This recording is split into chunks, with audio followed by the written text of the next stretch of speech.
안녕하십니까? 소쿨 극장입니다. 매주 목요일은 좋은 책을 읽으면서 여러분의 몸과 마음을 편안하고 행복하게 만들어 드리려고 합니다.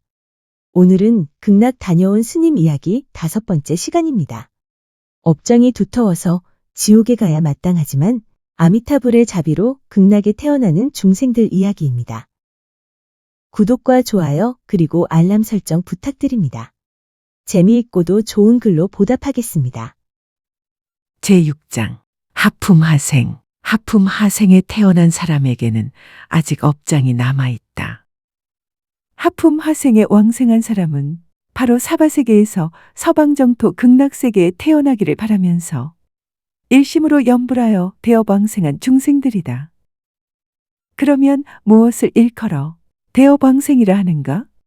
대업왕생이란 각종 악업을 지은 중생들이 서방정토 극락세계에 태어나는 것을 말하는데, 가령 죽이고 훔치고 속이고 헐뜯고 해치고 이간질하고 삿대고 음탕한 짓 같은 갖가지 악업을 지었기 때문에 이승에서의 그들이 행한 행실을 두고 따지면 사실 서방정토 극락세계에 태어난다는 것은 불가능하다. 그러나 그들이 임종할 때 선지식을 만나 아미타불의 무량공덕과 극락세계에 관한 가르침을 배워서 아미타불의 명호인 나무 아미타불을 일심불란으로 10번 염불하면 극락세계 하품하생의 연꽃에 태어난다.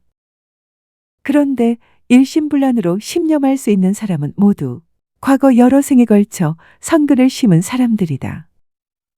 연하세계는 구품으로 이루어졌는데 가장 낮은 품인 하품하생에서 가장 높은 품인 상품상생까지 이르게 되려면 무려 12겁의 시간이 걸린다. 여기서 1겁은 1679만 8천년을 말하는데, 하품하생에 왕생한 자가 상품상생에까지 도달하기 위해서는 2억 157만 6천년의 길고 긴 시간이 걸려야 성불할 수 있다. 다시 말해서 하품하생에 태어나 극락에서 무생법인을 얻은 뒤 사바세계로 돌아와 중생제도를 목적으로 한다면 2억 157만 6천년의 세월이 지난 후에야 가능해진다. 그러나 만약 우리들이 사바세계에서 크게 발심하여 고행의 수련을 꿋꿋하게 견뎌내면 3년에서 5년의 세월에도 능히 상품에 태어날 수 있는 것이며, 간혹 어떤 사람은 사바세계에서도 바로 견성성불할 수 있다. 이런 까닭으로 우리들은 사람의 몸으로 태어나기 어렵다는 말을 명심하여 사람으로 태어난 것을 소중하게 여겨야 한다. 다시 말해서 사바세계에서 열심히 수행정진하면 누구나 목표를 이룰 수 있고, 때로는 바로 상품상생에 왕생하여 부처님을 칭견할 수도 있다. 사바세계의 중생들은 많은 종류의 괴로움을 가지고 있다.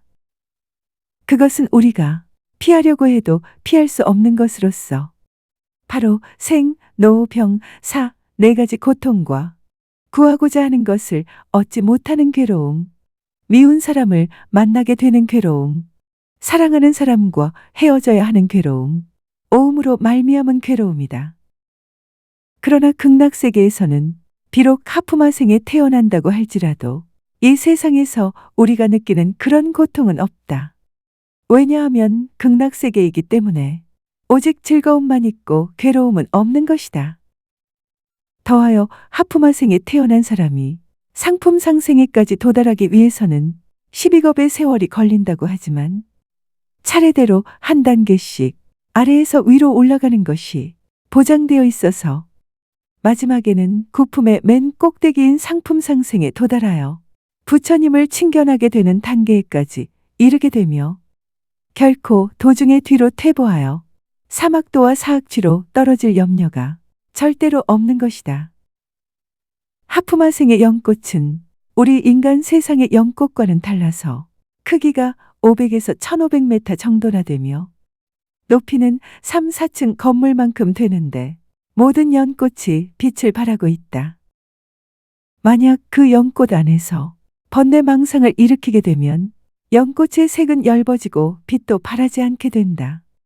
그러나 반대로 만약 번뇌망상이 없고 청정한 마음을 가지면 연꽃은 눈부시게 찬란한 빛을 내뿜는다.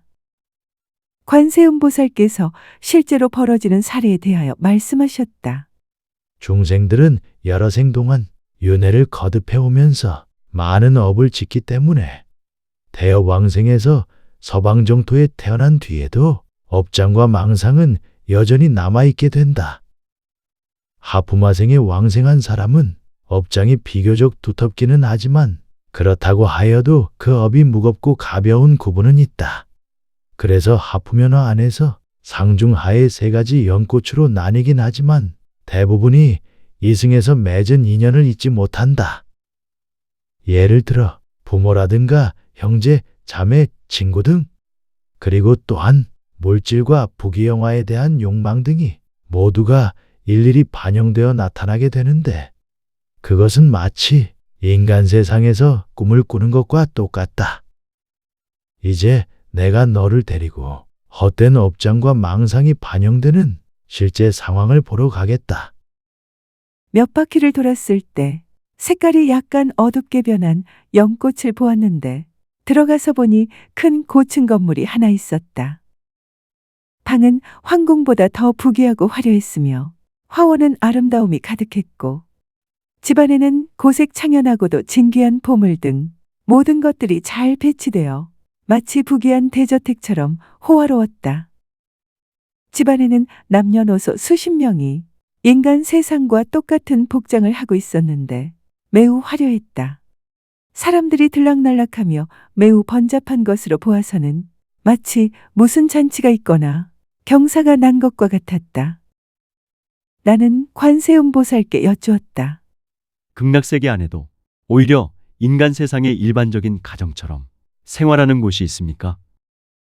관세음보살께서 대답하셨다. 이 사람들은 임종할 때 아주 정정하여 서방정토에 태어났지만 윤회를 수없이 하면서 쌓아온 습기와 망상이 아주 많아 여전히 번뇌를 떨쳐 버리지 못하고 있다. 이 집에 있는 수십 명의 사람들은 모두 그가 살아생전에 같이 지냈던 부모와 처자, 그리고 사랑하던 사람들인 형제, 자매, 며느리, 친척들로서 그들과 맺은 은혜와 애착하는 마음을 녹이기가 매우 어려운 것인지라 그가 연꽃으로 돌아와 휴식을 할 때마다 번뇌와 망상이 한꺼번에 일어나서 이승에서 익숙했던 것들이 나타나게 되는 것이다. 극락세계는 오직 즐거움만 있고 괴로움은 없어서 부모를 생각하면 부모가 나타나고 처자를 생각하면 처자가 나타나며 화려한 건물을 생각하면 화려한 건물이 생기고 진수성찬을 생각하면 진수성찬이 바로 나타나게 된다. 또한 그 나타나는 형상은 마치 사바세계의 중생이 꿈을 꿀 때 나타나는 모습과 똑같다. 그러나 이렇게 나타난 모습은 그의 업장이 되비춰지는 가상현실일 뿐이므로 그에게 나타난 인간 세상의 친척과 가까운 사람들은 서방세계에서 벌어지는 현상을 전혀 모른다. 다시 말해서 우리가 꿈을 꿀 때 어떤 사람이 나타났다 하더라도 정작 그 사람은 자기가 나타났는지 전혀 모르는 것과 같다. 관세음보살의 말씀은 우리 중생들로 하여금 깊이 깨닫게 하는 바가 있었다. 사실 인간 세상의 생활도 어찌 한바탕 꿈이 아니라고 하겠는가. 마땅히 우리의 영혼이 몸을 떠나게 될 때 우리들이 인간 세상에서 가지고 있던 모든 것은 그 어떤 것도 가지고 갈 수 없으며 그것들은 더 이상 나의 소유가 아닐 뿐만 아니라 마치 한바탕 허망한 꿈을 꾸었던 것과 다를 바 없기 때문이다. 관세음보살께서 다시 덧붙여 말씀하셨다. 사실 이곳에 왕생한 사람들의 망상이 인간 세계의 욕망보다 더 왕성한 경우도 있다. 사실 사바세계는 어떤 물질적인 것을 얻고자 했을 때 마음대로 얻지 못하는 등 가로막히는 것이 너무 많다. 그러하므로 종종 가지기를 원하지만 구할 수 없어서 단식하는 경우가 많다. 그러나 극락세계는 다르다. 극락세계는 물질적인 세계가 아니고 정신세계이기 때문에 무엇이든 한번 정신으로 생각하기만 하면 바로 그것이 곧 눈앞에 나타나 끝없이 마음대로 누릴 수 있게 된다. 반면에 인간 세상은 물질 세계에 속하므로 여러 가지로 장애가 많아 구하는 바를 이루기가 어려운 것이 현실이다. 나는 또 관세음보살께 여쭈었다. 우리 중생의 헛된 경계와 열애의 맑고 깨끗한 참된 경계는 무엇이 다릅니까? 관세음보살께서 가르침을 주셨다. 참된 경계는 항상 존재하여 사라지지 않고 각종 청정한 광명을 영원히 뿜어내지만, 그러나 업장과 망상이 반영된 헛된 경계는 영원하지 못한 세계로 어둡고 칙칙하며 어떠한 빛도 뿜어내지 못한다. 그러나 번뇌와 망상에서 깨어나게 되면 바로 모든 것이 공함으로 자취도 없이 사라지게 되는데, 마치 인간이 잠을 자면서 꿈을 꾸는 것과 같아서 꿈속에서는 산천, 인물, 도시, 큰 건물이 존재했다가 깨고 나면 모두가 존재하지 않는 것과 같다. 사바세계의 인생살이도 이처럼 한바탕 꿈을 꾸는 것과 같은데, 중생들은 부질없는 명예욕과 이익을 얻기 위해 평생토록 모든 힘을 다하여 싸운다. 그러나 죽고 나면 모든 것이 다 사라져 아무것도 가지고 갈 수 없는 것이다. 그리고 영혼은 육도에 떨어져 한량없이 윤회하게 되는데, 이것은 나고 죽음을 인연으로 각종 업을 짓기 때문이다. 결국 자기가 지은 업보에 따라 괴로움과 아픔을 끝까지 견디어내야 하는 것이다. 그러므로 고통의 바다에서 벗어나고자 하면 반드시 하루빨리 깨달아 이 극락세계로 돌아와야 하는 것이다. 극락세계의 하품에 왕생한 사람들은 아직은 망상이 있지만 아미타불의 설법 시간에 종소리가 한번 울리면 연꽃 안에서 망상을 피우던 중생들이 바로 망상에서 깨어나 업망의 경계가 모두 사라지게 된다. 그리고 다시 발공덕수로 씻게 되면 점차로 자연히 자성이 청정하여지고 점점 보살도에 들어가게 된다. 6장의 반이 끝났습니다. 다음 주 목요일은 6장의 나머지 부분을 올리겠습니다. 다음 주 목요일에 뵙겠습니다. 들어주셔서 고맙습니다. 용어 풀이와 참고 문헌 그리고 자료 출처는 명기만 하고 따로 읽지는 않겠습니다. 참고하시기를 바랍니다.